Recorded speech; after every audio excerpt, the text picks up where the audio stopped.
हाँ जी स्टूडेंट्स, होते हैं MCQ batch.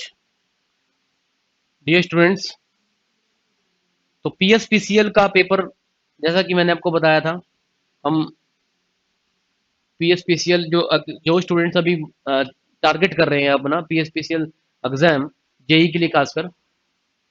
In fact ALM exam में भी बहुत सारे क्वेश्चन आपको मिलेंगे। एएलएम में भी आपको बहुत सारे क्वेश्चन मिलेंगे जो आपको इस पेपर से हेल्प हो सकती है, जो इस पेपर को आपको करने के बाद पता चलेगी। ठीक है।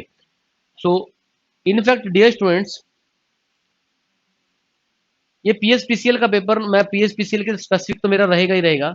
इस पेपर के साथ साथ आपके और भी सेंट्रल लेवल के एसएससी या फिर जैसे एमपी मध्य प्रदेश में भी वैकेंसी निकली हुई है, हर तरह के एग्जाम के लिए, क्योंकि एग्जाम के लिए इंपॉर्टेंट एमसीक्यू हो सकते हैं। क्योंकि ये कोई बात नहीं है कि एक स्टेट में कोई क्वेश्चन आ गया तो उस स्टेट का उस क्वेश्चन पे कॉपीराइट हो गया। ठीक है मेरी बात। तो अभी जो मेरी स्टूडेंट मेरी बात को सुन रहे हैं, समझ रहे हैं, तो वो एक बात सोच लें कि उनको प्रीवियस पेपर तो करने ही होंगे। अपनी स्टेट के खत्म हो गए तो आप दूसरी स्टेट के करने शुरू कर दो। मैं बार बार बोल रहा हूं, एक क्वेश्चन किसी भी स्टेट में आने का मतलब है वो वहां का कोई कॉपीराइट नहीं बना। ठीक है, समझ में आ गई बात। तो चलिए शुरू करते हैं। जैसे लास्ट टाइम बताया था आपको, silver metal is a good conductor of electricity. Silver, यहाँ पर आपको पता होना चाहिए कि सिल्वर जो मेटल होता है वो गुड कंडक्टर ऑफ इलेक्ट्रिसिटी होता है। आपको पता भी होना चाहिए जो मेटल्स होते हैं वो पीटीसी होते हैं या एनटीसी होते हैं। तो आप कमेंट सेक्शन में मुझे बताएंगे जल्दी से कि सिल्वर जो मेटल है वो पीटीसी कैटेगरी में आता है, एनटीसी में आता है या जेटीसी में होता है। मेरा काम इस पेपर में सिर्फ आपके लिए चीजों को एक बार एलोबरेट करना है कि क्या क्या क्वेश्चन बन सकते हैं। अदरवाइज आंसर तो यहाँ पर लिखी पड़े। डिमांड फैक्टर, पावर सिस्टम जब सब्जेक्ट आप करोगे तो आपको एक फैक्टर आएगा, demand factor, diversity factor, load duration curve, इस तरह के डिफरेंट टॉपिक आप पढ़ोगे। फिर एक टैरिफ वाला चैप्टर है, तो ये maximum demand divide by connected load पे डिपेंड करता है। यूनिट कंजम्पशन कितनी हुई, ये सारी स्टोरी डियर स्टूडेंट्स आप देखेंगे कि यहाँ से आप टारगेट मान के चलें, एक या दो क्वेश्चन एग्जाम में आपको रहेगा यहाँ से। इसके बाद स्टूडेंट्स मैं आपको बता दूं, मशीन के अंदर सिंक्रोनस रिएक्टेंस की बात कर रही है, की जा रही है कि resistance either armature reaction of the flux, resistance due to armature reaction of the machine, resistance due to the leakage flux. इसका आंसर बनता है जो कंबाइंड रिएक्टेंस होती है वो due to the leakage flux, और जो आर्मेचर की वजह से ओवरऑल फ्लक्स, आर्मेचर की फ्लक्स और मेन फ्लक्स के आपस के बीच में जो इंटरेक्शन होता है फ्लक्स का, that is called armature reaction. और इसका आंसर बनेगा 4D। Next students, next question मैंने लास्ट टाइम भी बताया था आपको, question number 6, which of the following gate provide zero value when the और इनपुट आर सेम। आंसर था XOR, exclusive OR gate, exclusive NOR gate, NAND gate, NOR gate. Exclusive OR gate को हम कहते हैं anti coincident gate, exclusive NOR gate को बोलते हैं coincident gate, NAND नोर को बोलते हैं यूनिवर्सल गेट। ये सारी स्टोरी जब आप डिजिटल इलेक्ट्रॉनिक्स सब्जेक्ट करोगे, मेरी ऑलरेडी कुछ क्लासेस पड़ी भी हैं यूट्यूब के ऊपर, आप प्लेलिस्ट में जाओ और सब्सक्रिप्शन डिस्क्रिप्शन लिंक में जाकर आप वो जाकर एक बार जो आपका प्ले लिस्ट है वहां से ओपन कर सकते हैं। ठीक है, आप एडोस्फीयर के सीधा प्ले लिस्ट पे जाकर एस के सर के कोई क्लासेस लिखी गई हैं और फतेह एमसीक्यू बैच आपने ओपन करना है, उसमें तो ये रनिंग क्लासेस चल रही हैं। और वो जो प्ले लिस्ट में डिजिटल इलेक्ट्रॉनिक्स के नाम से फोल्डर बना होगा, वहां से आप ये चीजें देख सकते हैं।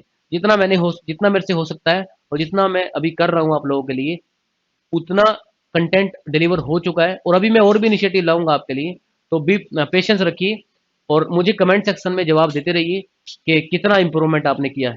ठीक है, ऐसा पहली बार होगा कि जेईई डिफरेंट एग्जाम्स या इनफैक्ट इंजीनियरिंग सर्विसेज के लिए बहुत सारे क्वेश्चन का कंटेंट बिल्कुल सीक्वेंस वाइज आपको दिया जा रहा है, तो आप इसका पूरा बेनिफिट उठाएं।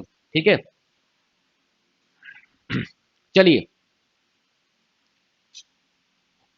आपको पता ही है कि एक एसी मोटर होती है, इंडक्शन मोटर, उसमें आप थ्री फेस इंडक्शन मोटर की मैं बात करूं, क्वेश्चन ये भी आता है बच्चों यहाँ से कि भाई three phase induction motor self start होती है कि नहीं होती है। Three phase induction motor self start होती है डेफिनेटली, और उसके रीजन है three phase RMF, rotating magnetic field. Single phase induction motor self start नहीं होती, उसको सेल्फ स्टार्ट हम बनाते हैं। तो यहाँ पर जो ये पावर गैप, अगर एयर गैप आप बढ़ाओगे तो उससे किस पे फर्क पड़ता है, पावर फैक्टर पे। तो जब पावर फैक्टर आपका लो होगा, कम होगा, तो उसका मेन रीजन रहेगा डियर स्टूडेंट्स एयर गैप का बढ़ना। तो आंसर हो जाएगा 1। 3 इंडक्टर को अगर पैरेलल में लगाओगे, 3 inductor are connected in parallel, which of the following is correct. तो आंसर जाएगा कि voltage across each inductor is same, ये तो आंसर है। पावर, थर्मल लॉस, करंट, ये सच कोई स्टेटमेंट नहीं होती। whenever the circuit element are connected in parallel then voltage must be across them is same। चलिए नेक्स्ट, मैंने कई बार ये क्वेश्चन करवाया क्लास में भी, तो इसको आज मैं डिस्कस नहीं करूंगा, पुराने लिस्ट में है ये क्वेश्चन, प्ले लिस्ट में है, जब आप पुराने पेपर डिस्कस करेंगे फतेह एमसीक्यू वाला। Which level of organisation compare to manager operate, answer आएगा टॉप लेवल। टॉप लेवल से मैनेजमेंट होती है। यूनिवर्सल गेट किस, अब लॉजिक गेट नॉर नैट दोनों होते हैं, अभी बताया मैंने आपको कौन सा गेट यूनिवर्सल लॉजिक गेट है। तो एक्सोर नहीं है, एक्सनोर नहीं है, एक्सोर नहीं है, और नहीं है, सिर्फ क्या है, NOR. XOR gate, XNOR gate anti coincident होता है, और एक्सनोर होता है कोइंसिडेंट गेट बच्चों। और गेट एक आपका एओआई गेट है, क्या है, एंड और इन्वर्टर, इनको आप बेसिक गेट भी बोलते हैं। क्या बोलते हैं, बेसिक गेट। नैंड नोर को बोलते हैं यूनिवर्सल गेट, एक्सोर एक्सनोर को बोलते हैं आप कंपैरेटर या फिर अर्थमेटिक गेट्स बोल सकते हैं, राइट। तो ये यूटिलाइजेशन का क्वेश्चन लास्ट टाइम कराया था, कैपेसिटर की एनर्जी निकाली थी। Ohm's law is applicable for the linear circuit. Ohm's law आज क्लास में भी ये टॉपिक हुआ था कि Ohm's law is always applicable to the linear circuit, ये हमेशा याद रखना। और ग्राफ इसका जो बनेगा, ग्राफ जो इसका बनेगा डियर स्टूडेंट्स, जब भी कोई लीनियर सर्किट का आप ग्राफ देखोगे तो उसका ये स्ट्रेट लाइन बनेगा। ओम्स लॉ को फॉलो करने के लाइन को हमेशा एक ओरिजिन से पास होना पड़ेगा, और उस लाइन का एक स्लोप होना चाहिए। कितना होना चाहिए, एक स्लोप। क्लियर है, क्लियर है भाई। चलिए, which flat compound characteristics of DC generator is obtained connected by a, the flat compound DC compound generator is connected by a variable resistance across this series field। इसमें कुछ ज़्यादा ऐसा explanation की अभी मैं जरूरत नहीं समझता, क्योंकि मैं मशीन करवाऊंगा तो तब आपको एक्सप्लेन करूंगा। हाँ जी, which of the following alternator is to be synchronized, which of the following incoming alternator is synchronized with alternating operator, already operating alternator, which of the following connection is not necessary to be satisfied। Student यहां पर होता है same prime mover speed, ये नहीं चाहिए, same frequency होनी चाहिए synchronisation के लिए, सेम वोल्टेज मैग्नीट्यूड होना चाहिए, और सेम फेज सीक्वेंस होना चाहिए।